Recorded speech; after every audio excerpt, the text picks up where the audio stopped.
If you grew up near the Appalachian Mountains, you already know. Folks don't just make up stories out here.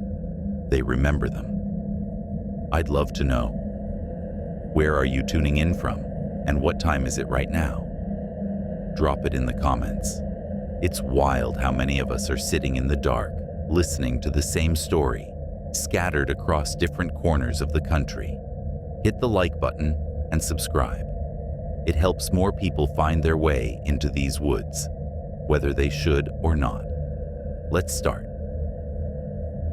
My cousin Ray asked if I could help get the old fellowship hall ready for the Halloween potluck down in Briar Hollow, a quiet patch of land tucked deep in the Blue Ridge Mountains. Everybody always brought crock pots full of stew and meatballs, and the place smelled like garlic and cider by the time the night was in full swing. Little kids ran around in ghost sheets and skeleton pajamas, while some teenage fool always got caught sneaking rum into the cider bowl. I'd been going every October since I could remember, but this was the first year they were letting the younger folks handle the setup. Ray made it sound like a big deal, handing me the tarnished brass key like it meant something sacred, like it had history in it. I was supposed to meet someone there too, a girl named Lila. We'd been messaging for a few weeks, mostly late-night stuff, playful, nothing serious. She said she'd bring her carving tools, and we'd do pumpkins together before everyone else showed up. Maybe flirt a little, maybe sneak a drink outside once the old folks went home. Honestly, I was more excited about that than hanging fake cobwebs. The church hall sat deep down, a sloping back road, about 20 minutes off the main highway. You wouldn't find it unless someone told you where to look. Just a sagging white clapboard building surrounded by trees that swallowed the sunlight by afternoon. No houses for miles, just endless forest that pressed right up to the gravel pull-off. The wooden sign out front said, Briar Hollow Community Church, the letters almost worn away by decades of rain and moss. Nobody lived nearby anymore.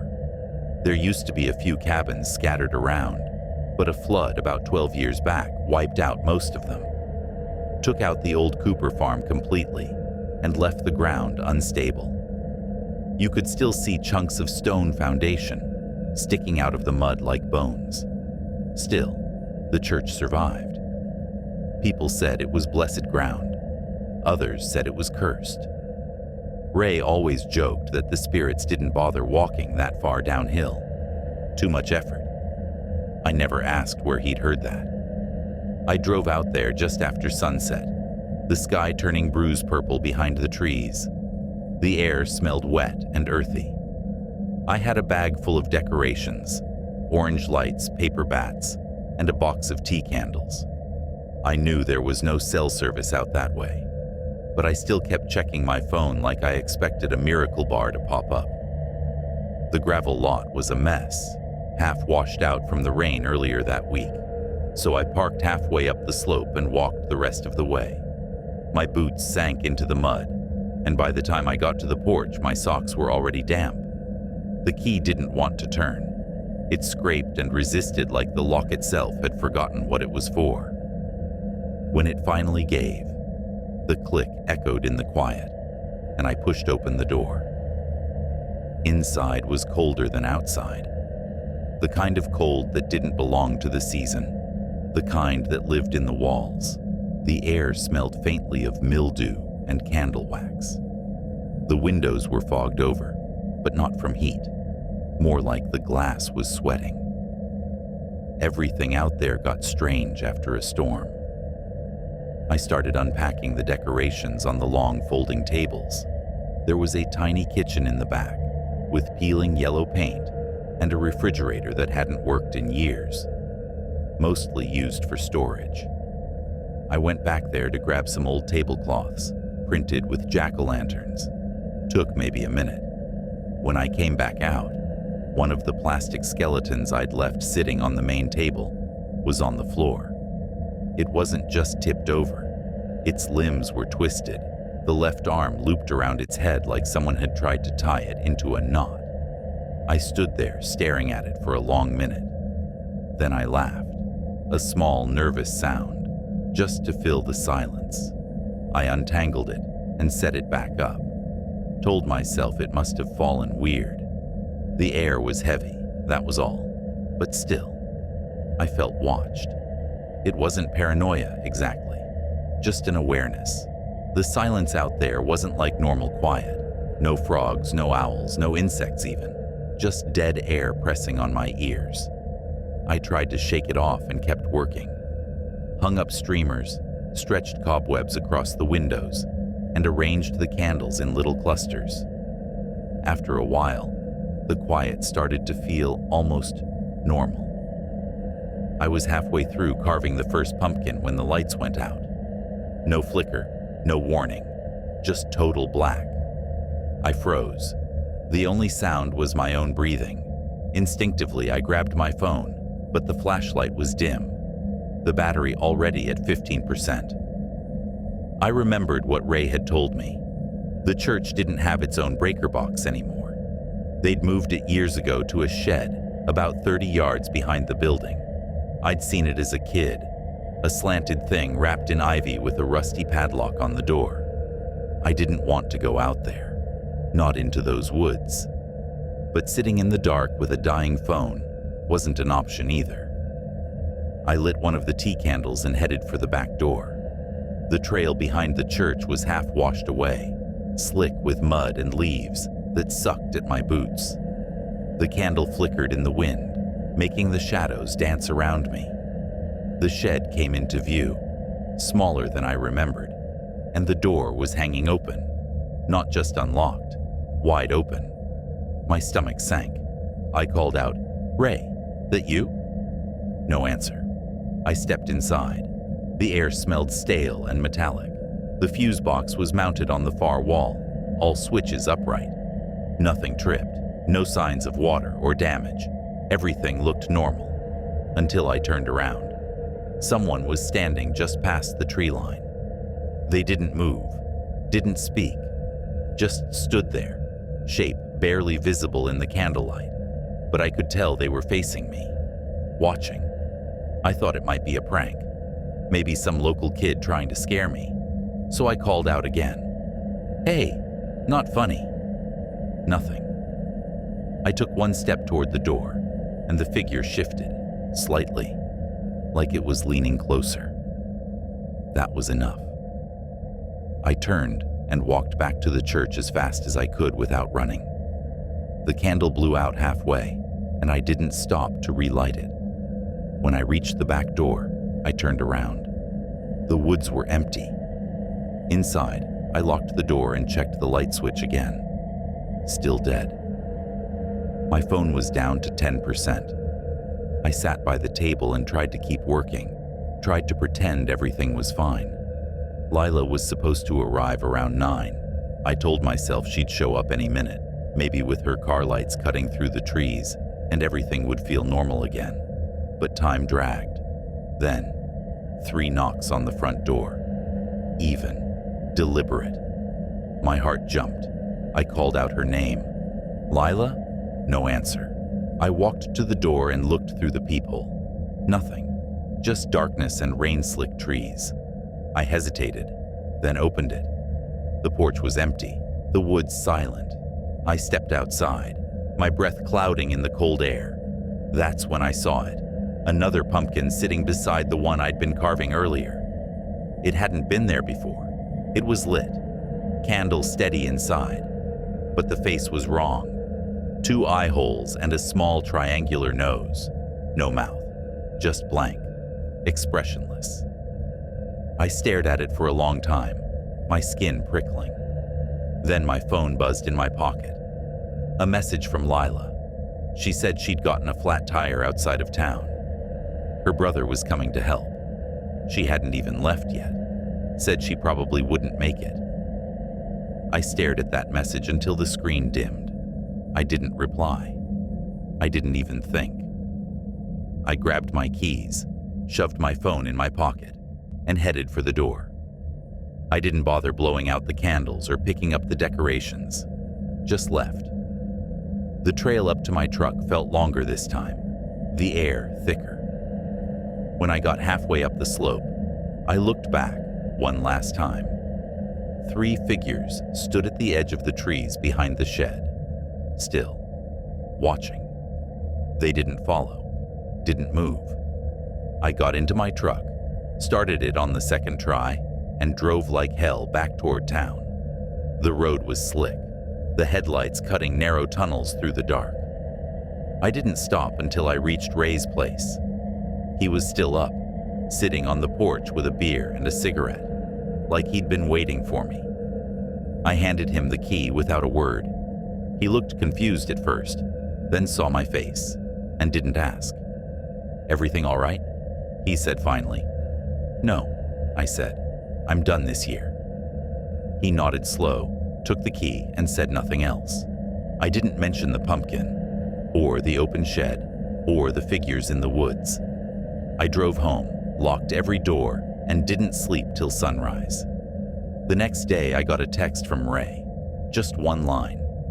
"Did you leave those pumpkins out front? There's more of them now."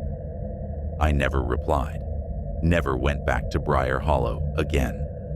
But sometimes, late in October, when the wind comes down from the mountains and the night goes still, I swear I can smell damp leaves and wax. And sometimes, when I close my eyes, I see 3 hollow shapes at the edge of the trees, waiting. I was 25 when it happened. The pumpkin delivery for the Harvest Jubilee had gotten mixed up again, so I offered to drive out and help my cousin Jonah carve the extras before the festival. It wasn't the first time something like that had gone wrong. The year before, the delivery truck broke down, and we ended up with nearly 24 pumpkins sitting behind the community center, soft and sagging, before anyone could touch them. I didn't want a repeat of that, so when Jonah called, saying he was already swamped and running behind, I figured I might as well pitch in. He lived all the way out past Larkspur Valley, up on the edge of Bracken Ridge, one of those Blue Ridge spurs where the road narrows to a single gravel path barely clinging to the mountain. Even in daylight, it made your stomach twist.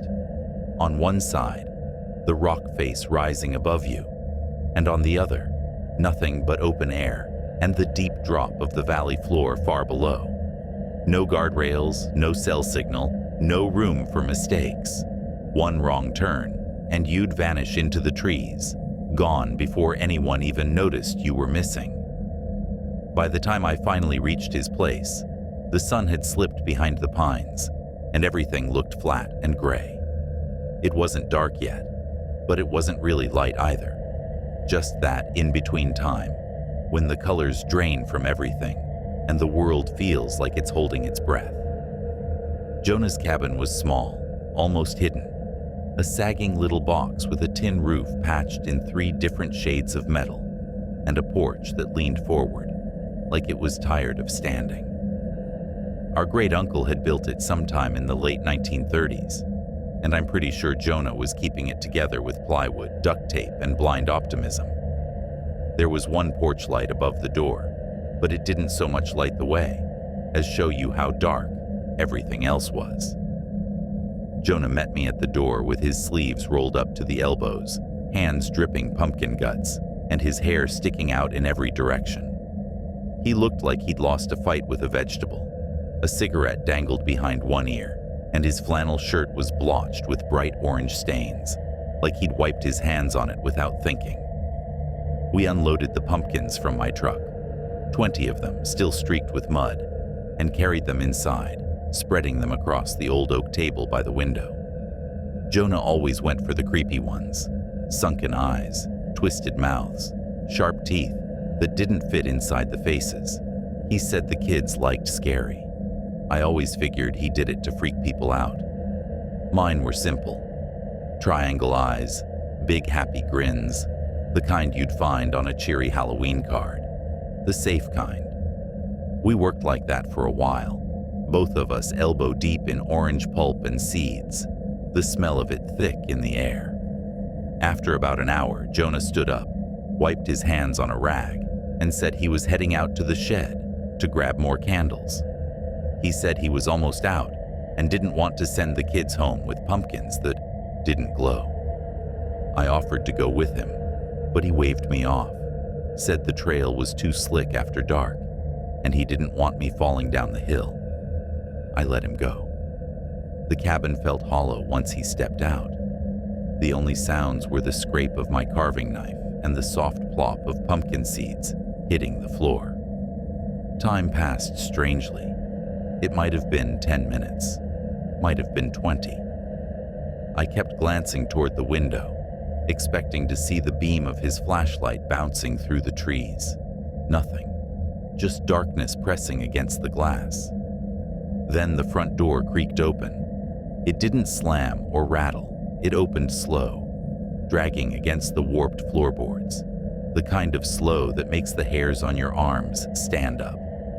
I looked up, expecting Jonah to step through, maybe laugh about how many happy faces I'd made, but no one came in. The door just hung open, sighing on its hinges. I wiped my hands on a towel and stood. "Jonah?"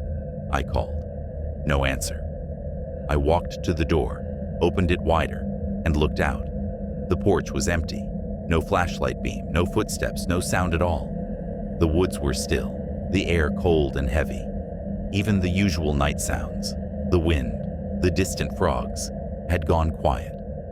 I waited there for a few seconds, holding the doorknob like it would somehow keep me grounded. That's when I heard it. A knock, not on the front door, from behind me, inside the cabin. It was soft, careful, like someone testing how much noise they could make without being caught. I turned around slowly, my pulse jumping in my throat. The sound came again, 3 quiet taps, from the hallway closet near the back of the room. I tried to keep my voice even. "Jonah?" Nothing. Another knock. The sound wasn't loud, but it was deliberate. I told myself maybe he'd come back through the back door and was trying to freak me out. That would have been like him. I stepped toward the hall, slow, trying not to imagine what was waiting. I wasn't thinking like the idiot in a movie, all curiosity and no sense. I was thinking that if I stood still, whatever was knocking might decide to come out on its own. Before I reached the closet, something caught my eye. Footprints on the floor, wet ones. They came in from the front door, which was still closed. Bare feet, smaller than Jonah's, overlapping each other like someone had walked in circles, again and again, pacing the same spot until the wood darkened beneath them. My mouth went dry. I didn't move any closer. The prints trailed across the room, curving past the closet and stopping at the basement door. The latch on it was undone. The door cracked just wide enough to show blackness beyond. I leaned forward just enough to see the edge of the gap and heard it, breathing, not talking, not shuffling, just a slow, ragged inhale, the kind that sounds like someone drawing air through their teeth, holding it tight, listening. I stepped back, quietly, each movement careful, like if I made a sound, whatever was under there would hear. I reached for the table, grabbed one of the pumpkin knives. It was plastic, dull, barely sharper than a spoon, but it was something. My hands were shaking so badly I had to switch grips twice, just to keep from dropping it. I made for the door, every muscle screaming to run, and when I swung it open, there he was, Jonah. Walking up the trail from the shed, flashlight in one hand, box of candles under the other, completely normal. I ran out to meet him halfway, words tumbling out. Someone was in the house. There'd been knocking, footprints. The basement door was open. He stopped, the beam of his flashlight cutting across my face, and frowned. "I had to use my keys to open the door," he said. I blinked, not understanding. He held up his key ring. It was locked when I got here. Had to jimmy it. My stomach twisted. It wasn't locked when I opened it.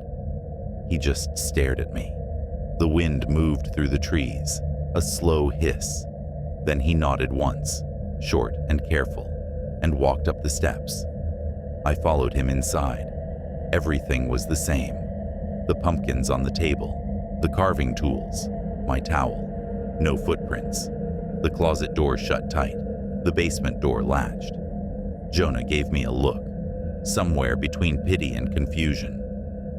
"You probably just spooked yourself," he said. "This place gets in your head after dark." He gave a small laugh, but it didn't reach his eyes. He kept glancing toward the closet, quick, like he was checking something he didn't want to admit he was checking. We finished the carving in near silence after that. Every scrape of the knife made me flinch. The clock on the wall said it was close to midnight by the time we stopped. Jonah offered to let me stay the night, said I could crash on the couch. But I told him no. I'd rather take my chances with the mountain roads than stay in a place where something unseen might be listening under the floor. Before I left, Jonah handed me a pumpkin I didn't recognize. "Here," he said, "take this one with you." The face was strange, not like the others we'd carved. The features were soft and uneven, like someone had tried to copy a jack-o'-lantern from memory and gotten it wrong. The eyes were too far apart. The nose was a smear. And the mouth. There wasn't really a mouth, just a shallow groove that didn't quite form a smile. I turned it in my hands. "When did you make this one?" Jonah looked me dead in the eye. "You were the only one here," he said. He didn't blink. I didn't argue. I didn't even answer. I just nodded, tucked the pumpkin under my arm, and walked out. It sat in the passenger seat the entire drive down the ridge, the candlelight inside flickering just enough to make the face look like it was breathing. I tried not to look at it, but every few miles I'd catch its reflection in the windshield, those blank eyes glowing faintly, that almost smile watching me. When I finally made it home, I didn't bring it inside. I set it on the porch, blew out the candle, and went straight to bed. The next morning, it was gone. Just the round impression of where it had been, a faint ring of pumpkin moisture staining the wood. I called Jonah. He didn't answer. Tried again that night. Still nothing.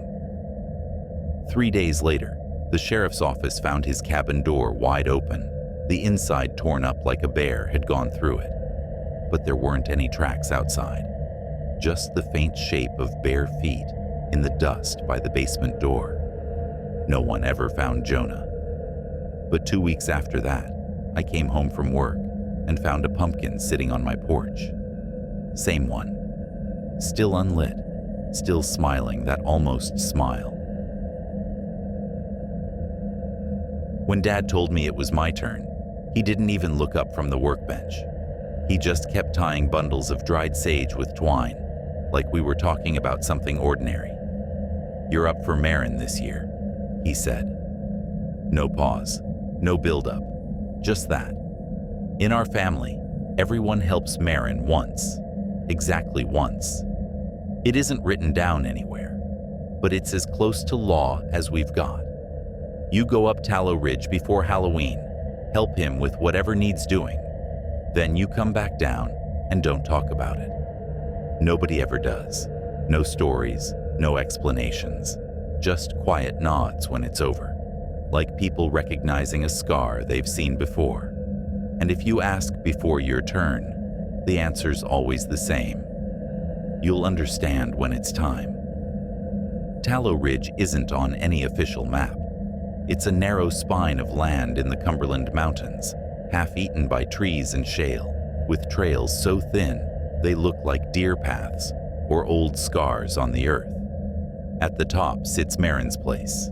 Not a house, not really. It's part cabin, part ruin, part heap of salvaged junk. One side's made from old barn planks, the other patched with sheet metal. that shivers when the wind cuts through. The roof sinks in the middle, and the porch lists forward, like it's trying to escape. No one ever fixed it, because no one stays long enough to care. I biked up there with a canvas sack slung over my shoulder. Mom had packed it herself, her face drawn tight, her lips pressed thin. Inside were a tin of dark candles, 2 loaves of barley bread wrapped in wax paper, a jar of spiced vinegar, and a slab of salted fatback she told me not to touch, unless Marin said so. She didn't explain why, just gave me that same tight look I'd seen her give Dad years ago, right before his own turn.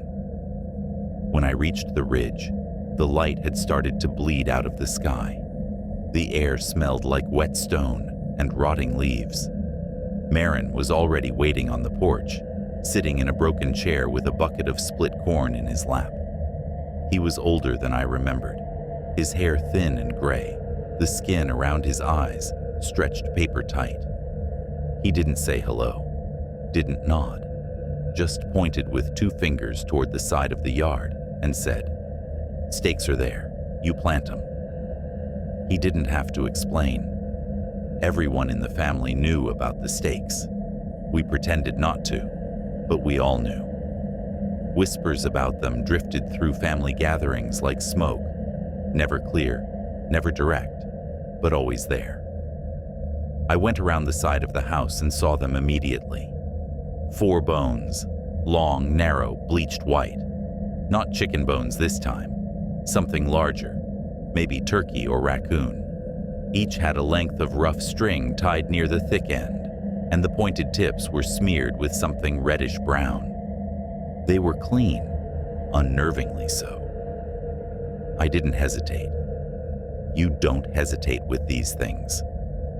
I knelt down and began pressing them into the earth at each corner of the house, one by one. Tip first, leaving the twine exposed above the dirt. "Make sure they're angled," Marin called from behind me. "Can't let the lines cross. Crossed lines open doors." His voice was calm, almost conversational, like he was telling me how to patch a fence. I did exactly as he said. When I finished, he handed me an old tin can, sealed with a cork that looked ready to crumble. 3 drops, he said, every window inside and out. Not 2, not 4, 3. I carried it through the house, room by room. The oil inside was dark and thick, almost tar-like, and it smelled faintly of something sweet underneath the rot, like old fruit and metal. The moment I touched a window pane, the glass clouded, leaving behind greasy circles that distorted my reflection. Marin followed behind me, muttering, "Clear glass invites them. They see clearer than we do. Don't let them look back at you." The inside of his house was unlike anywhere I'd ever been. No creaking floorboards, no wind through the cracks, not even the whisper of insects outside. It was silence, made solid. The kind that fills your head until your own pulse sounds too loud. When I finished with the oil, Marin told me to meet him out back. We spent the next few hours building what he called fright forms. Not scarecrows, he said, scare rows. 1 for every year he'd been alive. That was 87, though we only managed to make 6 before the sky began to fade. Each one was made from cane stalks and old feed sacks stuffed with straw, tied at the joints with wire so rusted it broke if you twisted too hard. None of them had faces. Marin said that was the point. Faces draw, blank keeps them blind. By the time the sun disappeared completely, we were covered in straw dust. My hands were raw, my shirt soaked through. Marin said we'd finish the rest, if the night stayed kind. Supper wasn't much of a supper, just a slice of bread dipped in vinegar, no fatback. I tried to joke about it, but Marin just stared until I shut up. "Grease carries scent," he said finally. "Scent carries you." His tone was steady, but there was something in his eyes, an alertness, like he was listening for something just beyond hearing. After dark, he didn't light a lamp, didn't even strike a match. Flame draws more than sight, he said, draws memory, and memory's hungriest near All Hallows. He handed me one of the black candles from my bag, already half melted. For your room. If it goes out, don't move, don't breathe, and don't open the door. I wanted to ask why, but his face made me swallow the question. The candle lit itself the moment I set it down. No match, no spark, just sudden heat, a small hiss, and then flame. I told myself it was a trick of the wick, maybe friction or static, but deep down, I knew better. I lay down fully dressed, boots still on, my back to the wall. The candlelight threw long shadows that stretched and trembled like they had lives of their own. I tried not to blink, tried to count heartbeats to keep from listening too closely. Sometime past midnight, the candle flickered once, twice, and went out. The dark that followed wasn't normal dark. It felt thick, like it pressed against my eyes. I froze, remembering Marin's warning. Don't move, don't breathe. Then I heard the floorboards outside my room groan. One step, then another. Slow, deliberate. Not the shuffle of old age or the drag of tired feet. This was heavier, wetter, like something carrying itself wrong. And then came the breathing. It wasn't human. It sounded thick, uneven, like someone inhaling through a throat full of water. There was a wet rasp to it, a sucking noise at the end of each breath, followed by a hitch that made the hair on my arms rise. Then, it spoke. At first, I thought it was Marin. The voice was close, low, rough, familiar, but there was something under it, something like gravel grinding in mud. I'm cold, it said. I didn't answer. The doorknob turned once, a pause, then another slow twist. I stared at it, too afraid to even blink. The knob stilled, then something pressed against the door. Not heavy, more like a slow, hungry push. The wood creaked, the latch rattled, and the thing outside whispered again, this time almost tender. I left my skin outside. Let me in to warm it. The silence that followed stretched forever. I could hear my own pulse, the tiny crackle of cooling wax where the candle had died. Then, clack. Something hit the floor outside. Then again. Sharp, small, like bone-striking stone. The markers, the stakes. I wanted to scream, but couldn't even breathe. I sat there until the faintest gray light began to touch the window. When the sun finally rose, I stood on legs that didn't feel like mine. My hands were cramped from clutching the blanket all night. The door looked normal. When I opened it, the hall was empty. Downstairs, Marin was sitting by the hearth, still as stone, hands folded in his lap. The coals were cold. He didn't look up when I came in. "How'd you sleep?" he asked. "Fine," I said, my voice barely working. He nodded, eyes still on the dead hearth. "They always knock once first," he said quietly. "That's just to see if you're listening. The next 3, those are to taste your fear." I didn't ask what happened if you answered. I didn't want to know.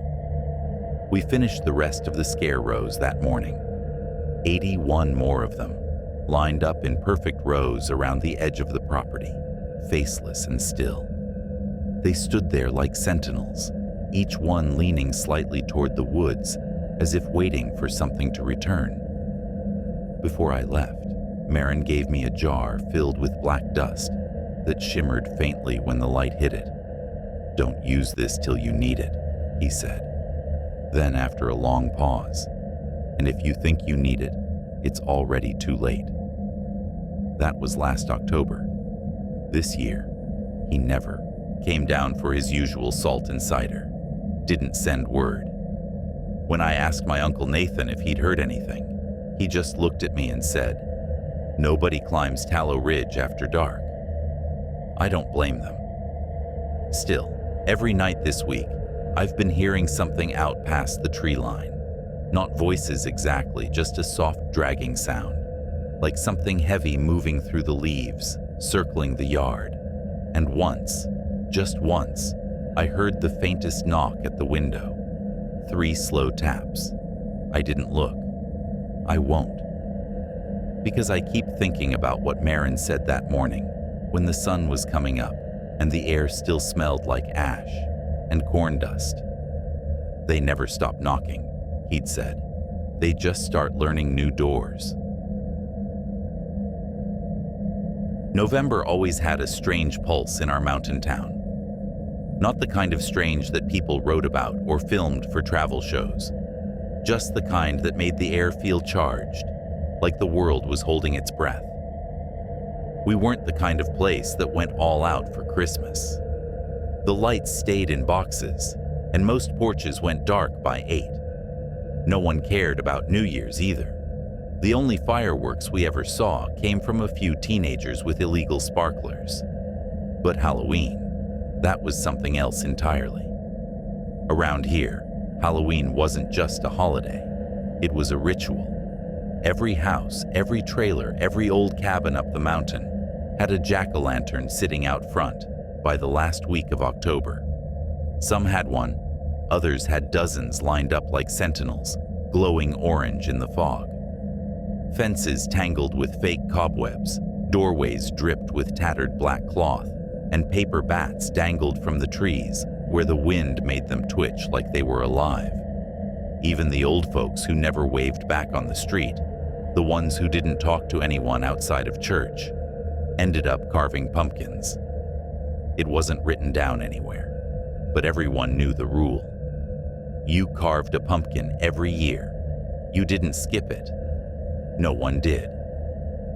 When all the carving was done, the pumpkins were brought to Greer Hall, the oldest building in Havens Hollow, a little town tucked high up near the Blue Ridge Escarpment. The hall sat right where the mountain road bent toward the forest line, a squat wooden structure with peeling paint and a roof that had been patched so many times it looked like a quilt.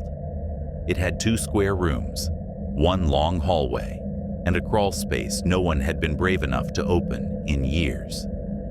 The place smelled like dust, candle wax, and faint mildew, the scent of a building that remembered too much. The metal vents hissed even when the heat was off, and the floorboards groaned with every step, as if the whole thing was alive and unhappy about it. That was where we kept the town's Halloween decorations.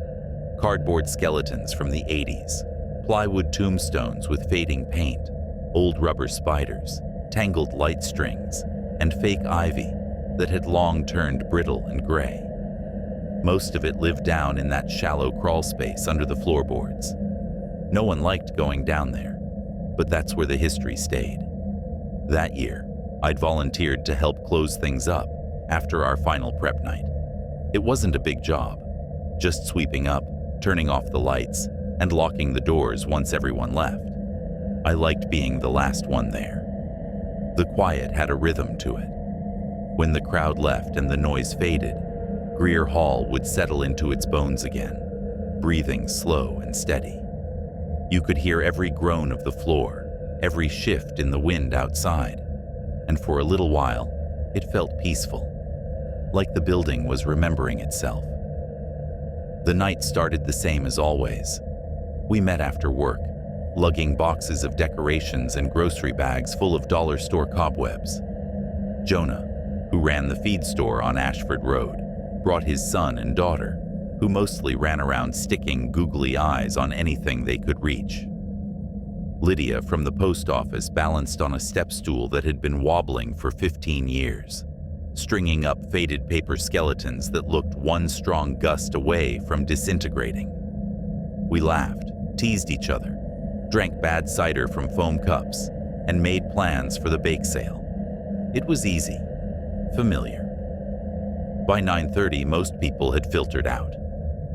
Jonah loaded his kids into the truck. Lydia yawned dramatically, complaining about the cold, and left with her box of leftover streamers. The last few volunteers waved as they headed down the mountain road, headlights fading one by one until I was alone. I started cleaning. The quiet came back all at once, heavy and still. I swept up pumpkin guts, orange, stringy, slick with seeds, off the tables, gathered candy wrappers, and tossed half-eaten cookies from the windowsills. The building creaked like it always did, soft and steady, like a heartbeat in the wood. I liked that sound. It made me feel like I was keeping company with something old, but kind. That comfort lasted right up until I stepped outside. I'd gone out to grab another roll of trash bags from the car. The gravel crunched under my boots, and the cold had deepened enough that my breath came out in small clouds. Somewhere off in the trees, a single dog barked, one sharp sound that didn't echo, then nothing. That's when I saw them. Footprints. They were pressed into the wet dirt near the edge of the lot where the gravel thinned out. Bare feet. Small. 5 little toes. Narrow heels. They led from the ditch up toward the side door of the hall. I crouched down, running my light over them. The edges weren't sharp, not freshly made, but they hadn't been washed away either. It was like they'd been waiting there, preserved by the cold. I looked around, scanning the tree line for movement, but the woods were still. No shapes, no rustling, not even the usual crickets. I told myself it was one of the neighborhood kids. They loved daring each other to sneak around the hall in October. But something about the prints made my stomach clench. They looked wrong, too narrow, too deep, like whatever made them didn't weigh what it should. I shook it off, went back inside, and shut the door behind me. The moment the latch clicked, every light in the hall went out. It wasn't gradual, it was instant. The string lights died, the lamps went dark, and even the glowing pumpkin by the coat rack went black. No sound, no hum, just total darkness. I stood there, half in the doorway, my breath shallow. The air felt different, still thick, like the room was waiting for something. I pulled out my phone, turned on the flashlight, and the narrow beam cut across the hall. The chairs were stacked, the banners drooped, and the long row of pumpkins sat on the back tables, their carved faces pale and empty. Except one. One of them was glowing. It wasn't the warm, soft flicker of a candle. It was harsher, erratic, pulsing like a dying light bulb. The glow came in short bursts, uneven and sharp. I knew I hadn't lit any of them. No one had. The candles were still in their bag by the counter. I walked closer, the beam trembling slightly in my hand. The pumpkin's face wasn't one I remembered anyone carving. The cuts were jagged, raw, the edges still wet, and the face, if you could call it that, was wrong. 2 perfect round holes for eyes, no nose, and a thin slit of a mouth carved unevenly across its front. Inside, there was no candle, just a small boxy power pack with wires running to a tiny bulb that pulsed like a heartbeat. I didn't touch it. I didn't even get close. I just watched it flicker. Each pulse felt timed with my breathing. Or maybe it was the other way around. Then came the sound. A chair scraping. I spun, the flashlight beam jumping toward the noise. One of the folding chairs by the window had shifted, just an inch, but it had moved. I stared at it, trying to remember if it had been that way before. I told myself I must have bumped it earlier. I had to have. Then I checked one of the outlets, trying to figure out why the lights had gone out. I reached for the cord of the nearest string light and froze. The wire had been cleanly sliced, straight through, like someone had cut it with a razor. The air thickened. The silence grew louder, pressing in against my ears. The building didn't feel old anymore. It felt aware. I turned back toward the table. Every pumpkin had shifted, They were all facing me now. Earlier, they'd been scattered, some turned sideways, others half-finished, but now every single one had been arranged in a perfect line, identical spacing, all of them glowing faintly with that same orange pulse. The light wasn't random. It moved slow, synchronized, rhythmic. I took a step back. My heart started pounding. Then something moved under the last table. It wasn't big, just a small shift, a soft bump. Then came the sound of breath. Fast, uneven, too close to the floor. I shone my light there, and that's when I saw it. A hand, pale, thin, the fingers long, the skin streaked with dirt. It flexed once against the boards, then slipped back under the table and vanished. I ran. Didn't call out. Didn't think. I hit the front door so hard it slammed open and cracked against the wall. The air outside was freezing, but it felt like life. I sprinted across the gravel, the crunch of stones echoing behind me, half expecting to hear another set of footsteps. My hands shook so badly, it took 3 tries to get the car keys in. When I started the engine, my headlights caught the front steps of the hall. Something was there. A new pumpkin, one I hadn't seen before. It sat dead center on the top step, carved with the same slit-mouthed face. But this one wasn't glowing from a bulb or a candle. The light inside it was moving, slowly, like fabric twisting in water. It pulsed faster as my headlights hit it, as if responding. I didn't wait. I threw the car in reverse and sped down the mountain road, gravel spitting out behind me. I didn't look back, not until I hit the highway. Even then, I kept checking the rearview mirror, half expecting to see someone walking along the shoulder, barefoot, carrying one of those pumpkins. The next morning, I went back. I brought the mayor and a couple of volunteers. I didn't tell them everything, just said someone might have broken in. We unlocked the doors. Everything inside was spotless. Every chair stacked, every decoration boxed neatly. No cords cut, no footprints. Just one thing sitting in the middle of the floor. The pumpkin. Same face, same slit mouth, still damp, still glowing, though weaker now, the light pulsing like a fading heartbeat. There were no wires this time, no battery, just the glow. We dumped it behind the tool shed, covered it with a tarp, figured that would be the end of it. 2 days later, it was back, sitting in the center of the table. The same face, the same pulsing light. Everyone else laughed, said I'd imagined things, said I must have been tired, that maybe I'd just moved it without realizing. But I know what I saw. I know what I heard breathing under that table. This year, I didn't volunteer. I didn't carve a pumpkin. I didn't even drive near Greer Hall. But last night, just before bed, I looked out my window and saw a soft orange light glowing at the edge of the woods. Slow, rhythmic, deliberate. It was late October, and in Dunlow Gap, that meant Halloween had already taken over the whole valley. Around here, it wasn't a single night. It was a full month of candles, pumpkins, and that old kind of excitement that lives halfway between joy and fear. Nobody cared much for Christmas lights or New Year fireworks, but Halloween, that was sacred ground. Every porch glowed orange by the second week, and scarecrows appeared overnight, stuffed into overalls that once belonged to someone's grandfather. Candy bowls were duct-taped to mailboxes for the kids who braved the crooked back roads. Even the older folks, the ones who barely left their houses, hung faded ghosts and paper bats under their porch eaves, letting them dance in the mountain wind like they'd been doing it for generations.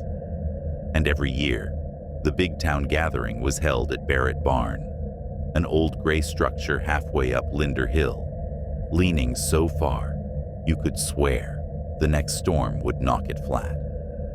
It was ancient, older than the cemetery down the slope. Nobody used the land anymore. Too rocky to grow anything, too far out for anyone to build new. The road turned to gravel a half-mile before the barn, and after that, it was nothing but trees and silence. The mayor, old Clive Penner, always said the barn had good bones, which was his polite way of admitting the town couldn't afford a new one. I'd been helping decorate the place since I was a teenager, but this year was different. For the first time, I was in charge of the whole setup. Lighting, sound, props, all of it. No committees hovering over my shoulder, no one double-checking my plans. Just me, a ring of old keys, and the creaking quiet of the barn. I liked it that way. I've never been a team person. Give me space and time, and I'll do it right. And during the day, that barn had a strange kind of calm to it. Cool air that smelled faintly of hay and earth, the sound of sparrows in the rafters. Nothing ever moved inside. That kind of quiet settles into your skin if you let it. The council had decided on a new theme this year: Old Mountain Halloween. They wanted it rustic, backwoods, pre-commercial, no neon plastic skeletons or foam gravestones from Walmart. They'd given me a list: corn husk decorations, hand-tied garlands, mason jar candles, real scarecrows, and wooden masks carved by a local craftsman. They said the masks might arrive late, but when I got there on the first day of setup, they were already waiting. 12 of them. They sat neatly arranged on a folded tarp beside the hay bales. No box, no wrapping, no tag, just 12 dark masks, laid out like someone had been counting. They were darker than I expected, nearly black, as if they'd been rubbed with oil or soot. Each had a long jaw, hollow eyes carved slightly off-center, and fine scratch marks around the mouth that almost looked like rows of tiny pointed teeth. Too rough to be decorative, too deliberate to be accidental. I figured they must have been dropped off early by the carver. I didn't think too hard about it. I moved them to a corner and got back to stringing the lights. It was only after a few hours that I started noticing it. Whenever I looked up, the top mask seemed to have shifted slightly. Not much, just turned a few inches, as if it were angling itself toward me. The first time I thought it was the light. The second I blamed the wind. But by the third, when I was sure it had moved again, something about the way those eye holes caught the dim orange glow made my stomach knot. I told myself I was tired. Shadows play tricks in barns that old. By the time I finished for the night, it was close to 10. I decided to test the lights before heading out. The wiring was ancient, prone to shorting, and half the outlets didn't work anymore. I pulled the main cord from the wall, just to be safe, and started plugging in the strands one by one. And that's when every single bulb came on. Not just flickered, they glowed steady, warm, orange light filling the barn like a heartbeat. Only problem? I hadn't plugged anything in yet. The outlet was still taped over from last year, and the cord was lying across the floor, completely disconnected. I walked over to check one of the bulbs, pressing my fingers against the glass. Cold. Completely cold. I turned off my flashlight. The glow didn't fade. That's when I left. Locked the door, didn't look back, didn't tell anyone. The next morning I came early, just after sunrise. Everything looked normal again. The lights were off, the air still, the dust undisturbed. Except for one thing. Right in the center of the barn floor, someone had placed a perfectly husked corn cob, lined straight along the floorboards. Beneath it, the wood was damp, as if something had soaked upward from the dirt below. But it hadn't rained, and the air was bone dry. I checked the weather report later. Clear skies. Then I saw the footprints. They were bare, wide, the toes splayed too far apart, pressed deep into the soft soil by the back door. They trailed from the entrance to the middle of the room and stopped. No prints leading out. The lock was still sealed, and I was the only one with a key. That's when I mentioned it to June, one of the volunteers who'd grown up here. She didn't even flinch, just looked at me, flat-eyed, and said, "Don't stay up there after dark, not alone." She didn't say it like a warning. She said it like a fact. Then she turned and walked away. That night, I was still behind schedule. The sun slipped fast behind the ridge, and the barn filled with that blue-gray half-light that looks like dusk and feels like drowning. I was setting up the speakers, running a static test on the soundboard, when a voice came through. Low, dry, male. "Don't dress them." It was clear, as if someone had whispered right beside me. I froze. The microphone wasn't even plugged in. I turned slowly, the hair rising on my arms. Then again, same voice, slower this time. "Don't dress them." I left, didn't pack up, didn't even shut off the power, just grabbed my coat and walked out without locking the door. The next morning, the masks were gone. In their place stood 5 scarecrows, old clothes, stiff with age, loosely stuffed and leaning in a crooked row along the back wall. Each wore one of the masks, tied tight with what looked like wet twine, glistening like sap. The air in the barn was heavier, almost thick enough to taste. I stood there for a long minute before stepping closer, trying to make sense of it. The twine wasn't normal rope. It was fibrous, dark, maybe vine or root, still damp. When June came by later to drop off extra decorations, she froze the moment she saw them. Her face went white. She whispered something under her breath, then said the masks looked like watchers, not costumes, but wardens. She said her grandfather used to talk about them, that they were carved to keep the dead from walking back into the living's ground. "They're not meant to be worn," she said. "They're meant to warn." Then she backed out without touching a thing, didn't even shut the door behind her. I didn't sleep that night. Every sound outside my window felt like it was coming closer. The shifting gravel, the creak of the porch, the faint scrape of something moving across wood. Around 2 in the morning, I heard footsteps, heavy, slow, dragging across the boards of my porch. They stopped right outside my door. No knock, no voice, just silence. By morning, there were no tracks in the frost. Nothing. 2 days before Halloween, I forced myself to go back up. I told myself I had to finish. The decorations, the wiring, something to keep my hands busy. But when I opened the barn doors, I stopped cold. The scarecrows were gone. The hay bales had been shoved into a wide circle, like a ring, and across the far wall, something had been scrawled in thick, dripping streaks. "Dust them." My costumes, capes, masks, old fabric, were scattered across the floor. Some burned at the edges, others stretched out, torn, as if they'd been forced onto shapes they didn't belong to.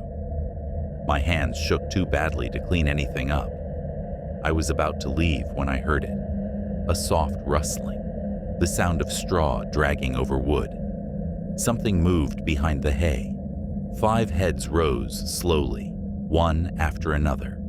Each wore a mask, each wrapped in the blackened remains of costumes I'd left boxed. Their movements were stiff, jerky, wrong, like puppets being worked by a nervous hand. One stepped forward, its leg bending backward at the knee like a horse's. Another turned its head too quickly, the wood of the mask creaking with the motion. Then, a voice, splintered, like wood cracking in fire. "It's time to dress them." I ran. Didn't look back. I hit the truck so hard my shoulder bruised against the door. Drove straight to the mayor's house. Told him the barn had been vandalized, that it wasn't safe. He didn't press for details. By sunset, they'd moved the celebration to the churchyard. Halloween night went smoothly. Kids in costumes, laughter echoing through the hollow, music spilling from the speakers. Nothing out of the ordinary. But as the night wore on, I kept glancing up toward Linder Hill. And just after midnight, when the crowd thinned and the air went still, I saw it. A faint orange glow, pulsing from the windows of Barrett Barn, slow and steady, like breath. It was still glowing when the clouds covered the moon. And for the first time in years, nobody dared carve a pumpkin the next morning. Every October, my hometown of Hollow's Edge, in the Blue Ridge Mountains, transformed into something straight out of a Halloween painting. The whole town seemed to breathe in autumn and exhale folklore. Every window glowed orange, every porch leaned under the weight of pumpkins, and even the lampposts wore crooked paper witch hats. Folks around here like to say it all began as a harvest ritual, sometime in the mid-1800s, a way to bless the soil before the frost rolled in. Whether or not that was true, it had turned into a month-long celebration that swallowed the town whole. Pumpkins lined the winding road into Hollow's Edge, like sentinels guiding you home, their carved faces flickering at night. Even the rusted mailboxes sprouted fake cobwebs, and the old oaks along Main Street dangled with bones carved from driftwood. You couldn't walk 10 steps without feeling watched by something smiling. When I came back home after college that October, I thought I'd stay just long enough to see the leaves change. It had been years since I left, and the town didn't feel quite mine anymore. People had that polite, distant look, like I was someone they used to know, but weren't sure they wanted to again. So when Marjorie Pike, the longtime festival organizer, found me at the general store and handed me a clipboard, I said yes before she even finished asking. Marjorie was a fixture, short, silver-haired, with that mountain strength that outlasted storms.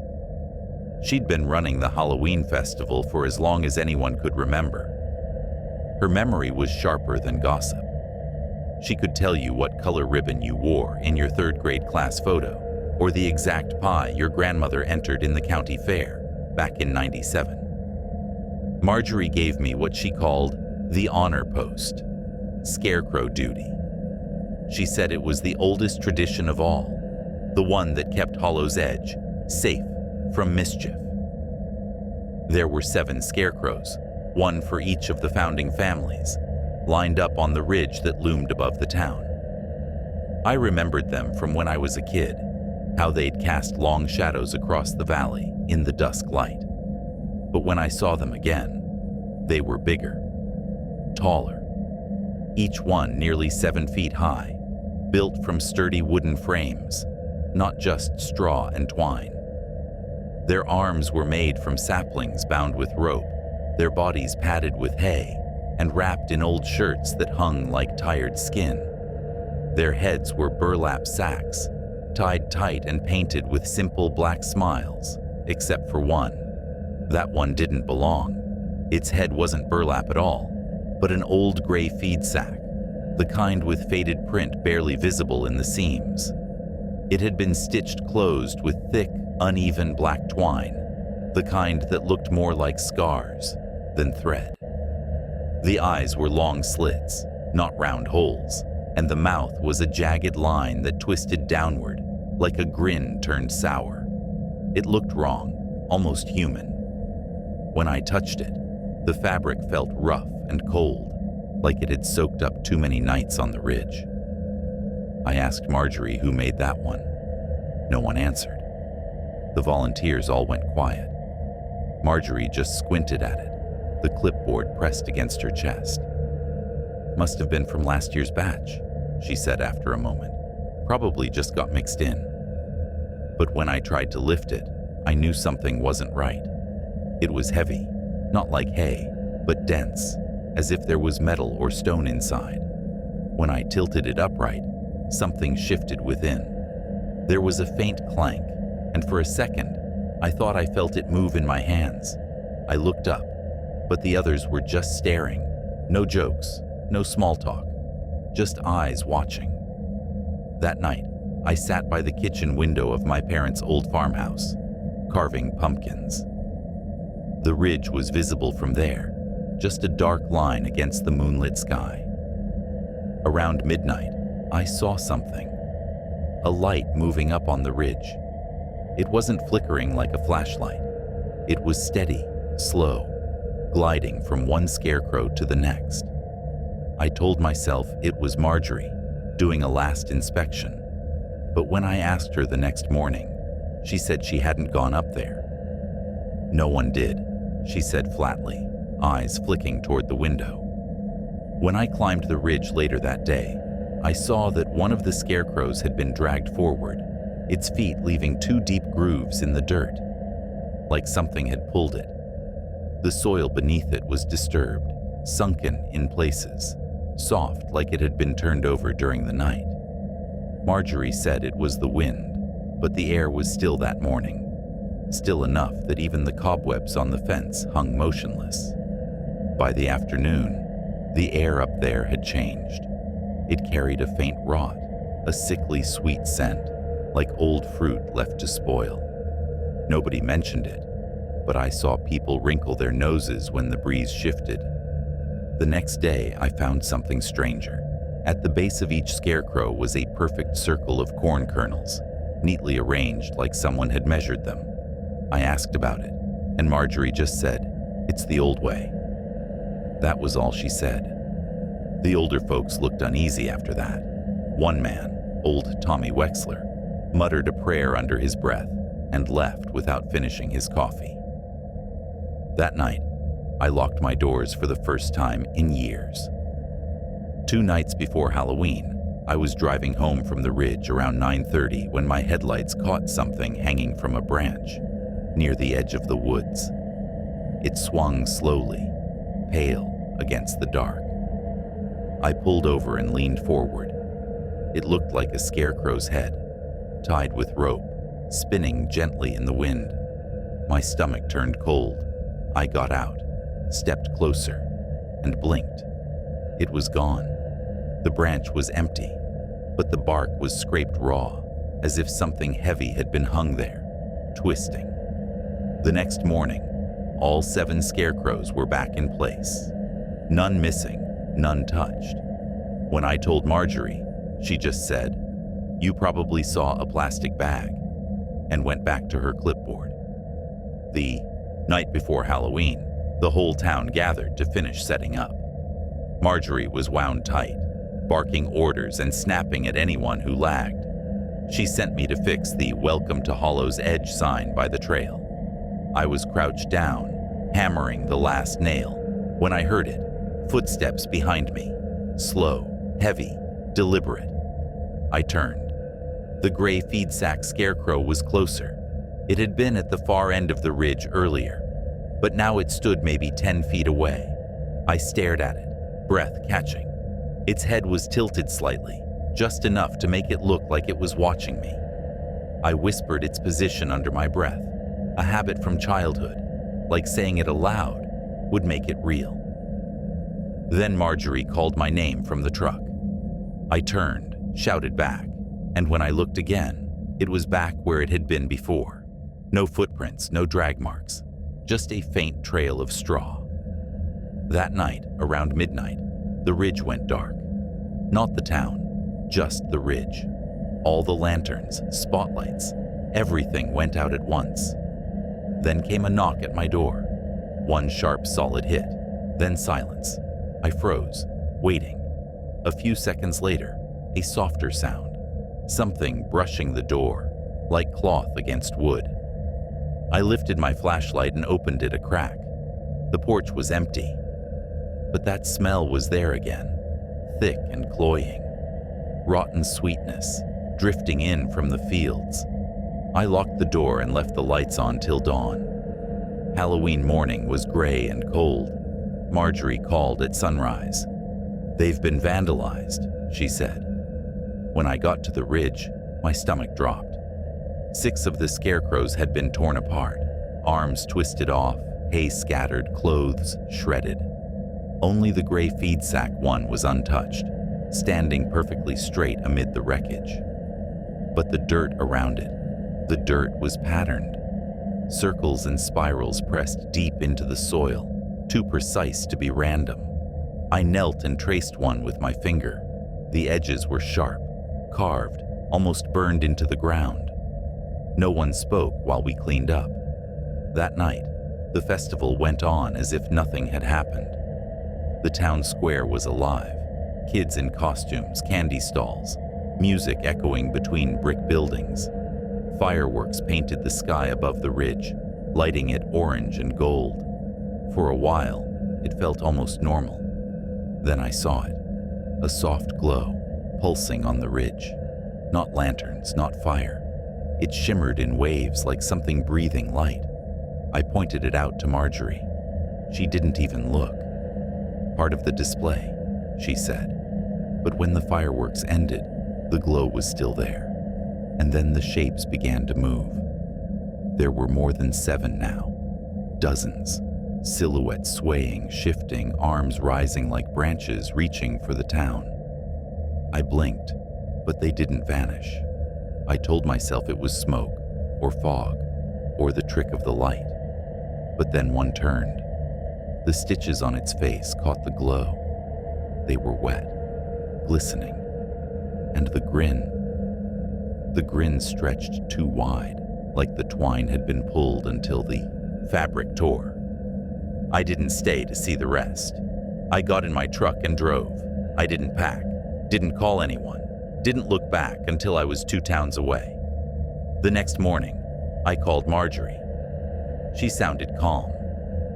"The ridge is empty," she said. "All of them gone. Posts too. The sheriff called it kids playing pranks." Marjorie just said, "The wind was strong this year." I moved away 2 weeks later. I thought that was the end of it. But a week after I unpacked, I found something on my new porch, a small bundle wrapped in a gray feed sack, tied with black twine.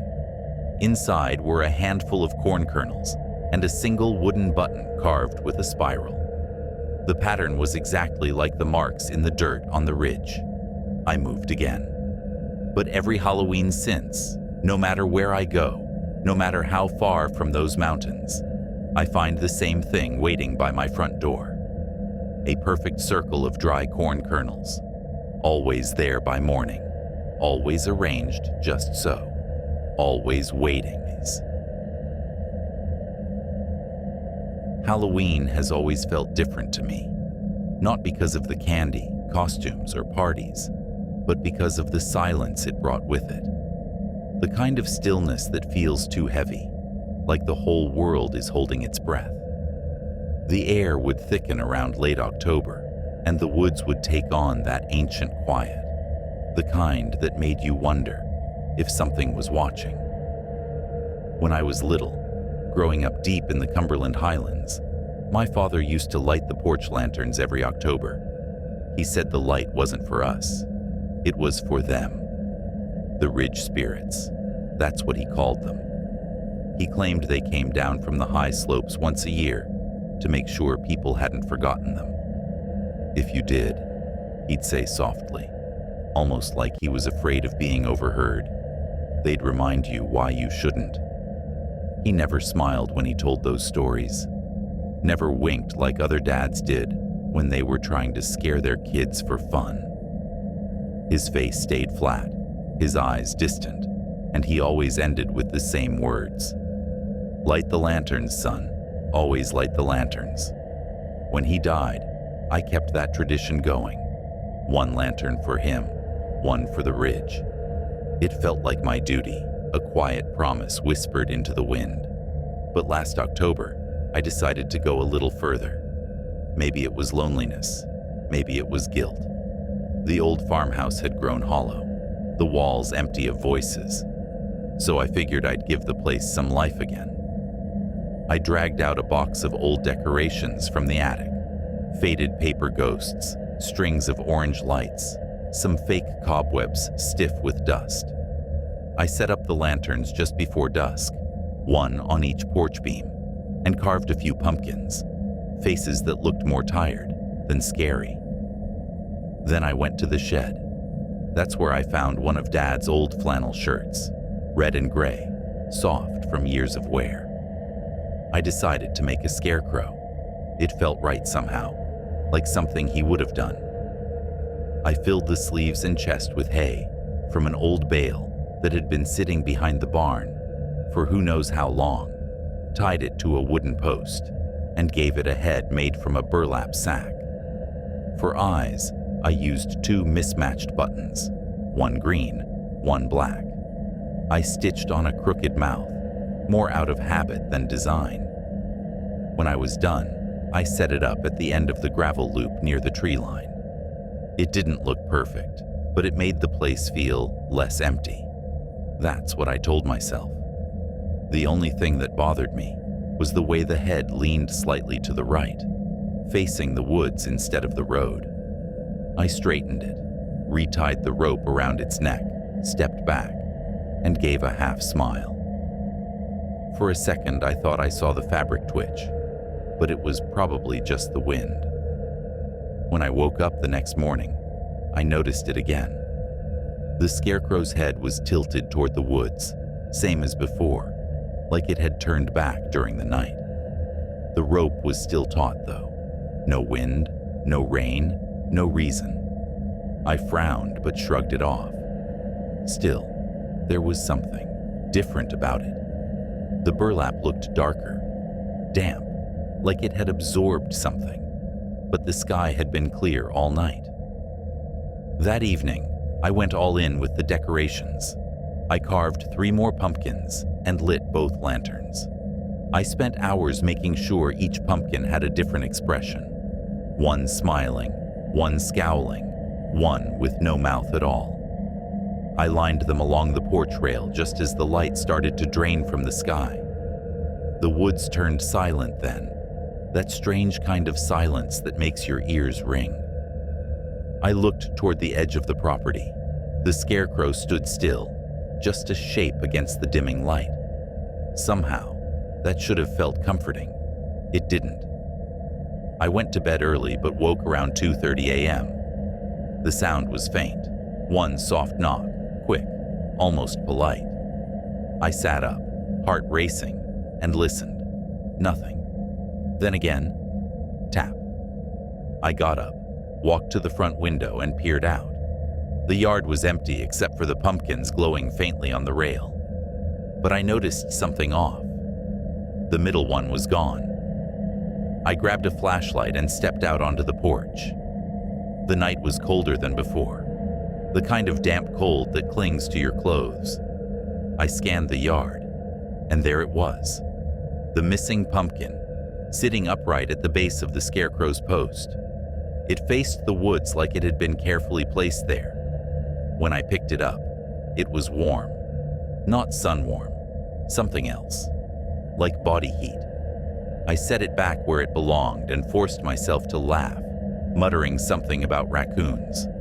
But before I turned back toward the door, I looked at the scarecrow again. The head wasn't tilted anymore.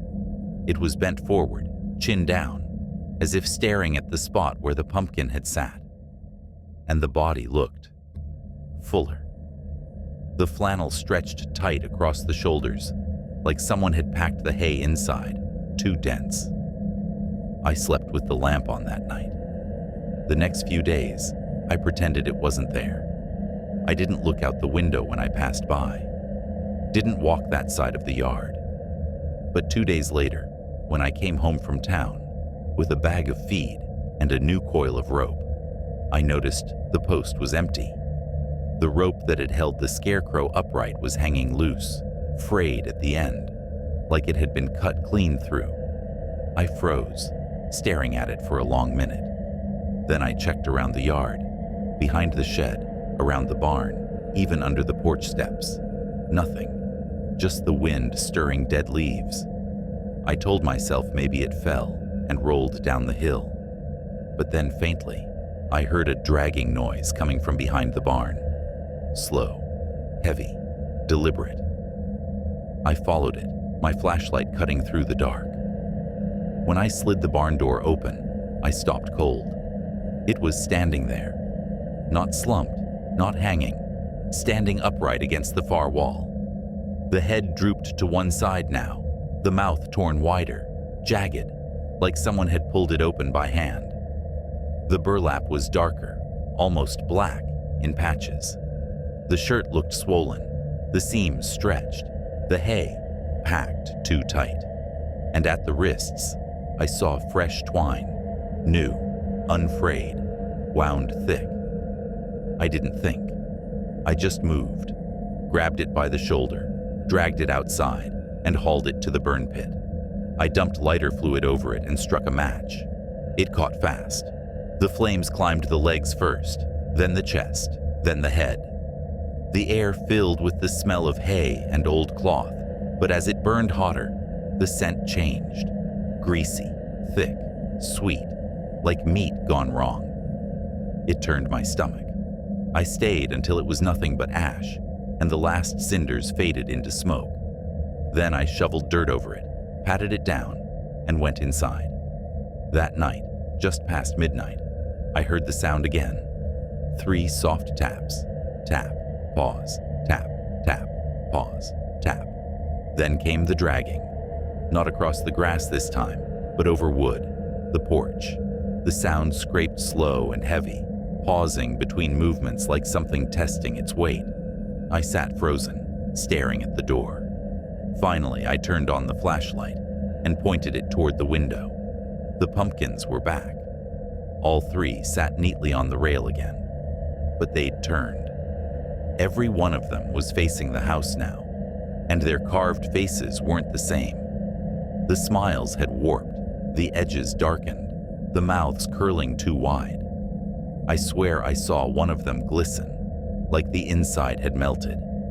I opened the door an inch, just enough to see the porch floor. There was a bundle lying across the threshold, a clump of hay, damp and stained dark in places. The smell hit me hard. Wet grass, smoke, and something else beneath it. Something sharp and rotten. I slammed the door shut and slid the bolt. I sat in the armchair till dawn, the flashlight shaking in my hand. I didn't hear anything else. No dragging, no tapping, no footsteps. But I didn't sleep either. When the sun finally came up, I opened the door. The pumpkins were gone. The porch was clean except for one thing: the rope from the scarecrow's post. It had been coiled neatly on the rail. 3 loops, perfect circles, each one tied like a noose. I stood there a long time, trying to breathe. Then I turned, went inside, and started packing. I didn't bother with clothes or dishes, just grabbed what I could fit in one bag. I left before the sunlight reached the ridge. Didn't look back. Didn't turn off the lanterns. Didn't lock the door. And as I drove down the gravel road, the morning fog spilling over the trees, I saw something in the rearview mirror, just for a second. A shape standing by the curve of the driveway. Shoulders broad, head tilted slightly toward the woods. The wind was still, but the flannel shirt on its chest fluttered, just once, like it was breathing. Every October, my family treated Halloween like a sacred event, something closer to a ritual than a holiday. The whole town did, honestly. Hollow Bend, a little speck of a community tucked deep into the Blue Ridge foothills, wasn't much more than a few hundred people, a single gas station, a diner that only opened 3 days a week, and a church that doubled as a town hall. But come fall, the place came alive. Every porch sagged under pumpkins, every fence wore fake cobwebs, and every tree was draped with hand-cut ghosts that swayed in the mountain wind. The air would grow colder, the nights longer, and that strange mix of cinnamon and wood smoke hung over everything like a promise or a warning. Halloween wasn't just fun in Hollow Bend, it was tradition. The church held its harvest fair, The high school organized a parade down Main Street, and the entire ridge would glitter with carved lanterns glowing from hollowed-out gourds. Folks said it went back nearly a century, something the first settlers brought with them. Some even whispered it started long before that, when people here still believed the woods had rules and that breaking them came with consequences. That year, my Aunt Mara Jennings was in charge of decorating the church booths for the festival. She was always in charge of something, sharp-minded, quick with her words, and always doing her best to keep the town from sliding into chaos. My Uncle Ray was off on a construction job down in Clay Creek, and she didn't want to fall behind on setup. I was 17 and didn't have much to do besides wasting time in my room. So, when she asked me to help, I said sure. Her storage shed sat about 30 yards past the apple trees behind her house, leaning a little like the earth had given up trying to hold it straight. It had one small, dusty window that barely let in light and always smelled faintly of dried paint, sawdust, and age. Some of the boxes in there were older than both of us put together. I spent that whole afternoon out there sorting through years of decorations, foam tombstones with chipped corners, tangled orange lights, bins full of half-broken plastic skeletons, and masks with paint flaking off like peeling skin. The shed was quiet except for the occasional creak of the boards underfoot. There's a certain kind of silence you only hear in the mountains in late October, when even the wind seems to hesitate before moving through the trees. Most of the masks were your usual cheap stuff, but there were a few hand-painted ones that were downright strange. Faces that looked cheerful from one angle and unsettling from another.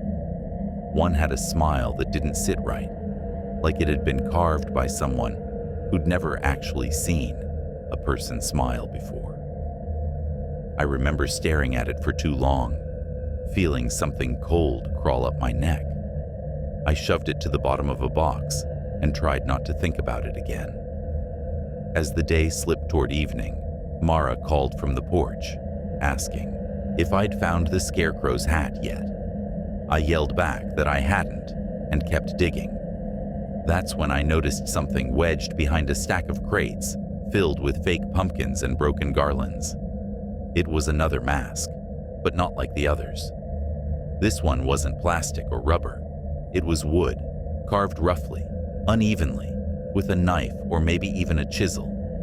It wasn't polished or painted, just raw wood scarred with lines and gouges. The eyes were set too close together, narrow and off-center, and the mouth stretched into a long, sharp grin that made my stomach twist. Around the edges, I could see faint scratches, like someone had tried to sand away old carvings or words. It looked old, older than anything else in that shed. When I picked it up, the air shifted.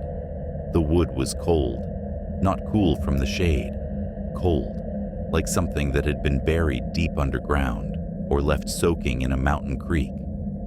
I held it for a second too long before deciding to show it to Mara. When she saw it, her face changed immediately. Her smile fell away, her hands froze mid-motion, and she took a step back. "Where'd you find that?" she asked, voice tighter than usual. "In the shed," I said, "behind the old lights. Must have been there for years." She shook her head. "Not from my stuff. Leave it outside. I don't want that in here." I laughed, thinking she was joking, but her eyes didn't change. She stared at that mask like it was something she'd seen before and hoped never to see again. "Smells like dirt," she muttered, "like something that's been buried." I set it on the porch rail, figuring she was overreacting, and went back to my work. Later that night, after dinner, I went out to finish loading the decorations into bins. The sky had already turned that deep shade of navy that comes just before full dark in the mountains. There were no streetlights out there, just the faint glow from the kitchen window behind me and the stars overhead. The crickets had quieted, replaced by that strange stillness that made the woods feel awake. When I reached the shed, I stopped. The door was cracked open. I remembered closing it. I hadn't locked it, but I'd pulled it shut tight. The hinges were stiff. It never opened on its own. Inside, everything looked the same. Boxes stacked high, cords spilling out of bins, except the mask. The wooden mask was gone. I frowned, assuming Mara had changed her mind and brought it inside despite what she said. I turned toward the house, ready to call out, when I heard my name. It was her voice, soft, low, right behind me. Every note was perfect. The same rhythm, the same slight pause she always took before speaking when she was about to ask for help. I smiled at first, thinking she'd snuck up on me. But when I turned, no one was there. Then I heard it again. Milo. This time sharper, breathless, urgent. It wasn't playful anymore. It sounded scared, angry maybe. The sound came from the trees, behind the shed. I took one slow step toward the tree line before something in me froze. My brain screamed that something wasn't right. Then I heard it again, my name. But this time, from the porch. Mara's voice, normal, calm, calling for me to help with the lights. Both voices overlapped, not echoes, not reverberations. Two distinct voices, one from the woods, one from the house. One wrong. I backed away from the shed slowly, my flashlight trembling in my hand. The voice from the woods came again, longer now, sharper, like it was trying to pull me toward it. Then the one from the porch called again, lighter, closer. I didn't wait. I ran. The yard felt longer than it should have. The grass dragged at my boots. The ground seemed to stretch under me, and the whole time, that wrong voice followed, calling my name in that too familiar tone, steady and patient. When I hit the porch, the air shifted again. The second the light hit me, it stopped. The sound cut clean off. No footsteps, no rustle, no retreat. Just silence. Mara was still on the porch, holding a string of lights. She looked up, frowning at the panic on my face. "What's wrong with you?" she asked.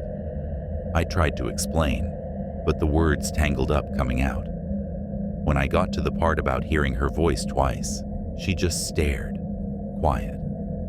After a moment, she said softly, "Maybe sound carries weird up here. The ridge plays tricks sometimes." But she didn't believe it. I could tell. Before she went inside, she asked again about the mask, if I'd maybe brought it back in without realizing. I told her no. She didn't say anything after that. I stayed up late, sitting by the kitchen window. The world outside was black, except for the faint outline of the shed under the starlight. It sat perfectly still, the door shut tight. I should have gone to bed. I didn't. Around 11:30, the mist began to roll in, thin tendrils drifting down from the ridge, the kind that eats sound, makes the whole world feel smaller. I grabbed the flashlight and went out, telling myself I just wanted to check the door, make sure it was locked this time. The grass was wet under my boots. Every step made a soft, sucking sound. The flashlight flickered once, twice, before steadying again. When I reached the shed, I saw that the door was wide open. Inside, sitting dead center on the workbench, was the mask. It was facing the door. That sharp grin looked deeper now, the shadows carved in its face darker. The flashlight beam hit its eyes, but instead of reflecting, they seemed to swallow the light, black and bottomless. The air in the shed went cold, colder than the night around it. I slammed the door shut, dropped the latch, and stumbled backward. I didn't turn around until I was halfway to the house. I stayed inside the next day. Mara baked pies for the festival she suddenly said she wasn't feeling up to attending. Neither of us mentioned the shed. That night, sometime after midnight, a single knock came from the back window. Just one. Loud, deliberate. I held my breath and stared.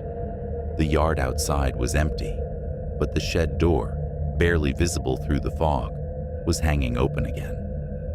We didn't go to the festival that year, and when Mara moved out a few months later, she left the shed untouched. When the new owners came to clean it out, they found only one thing inside: a mask, carved wood, cold to the touch, and a smile that looked a little too new.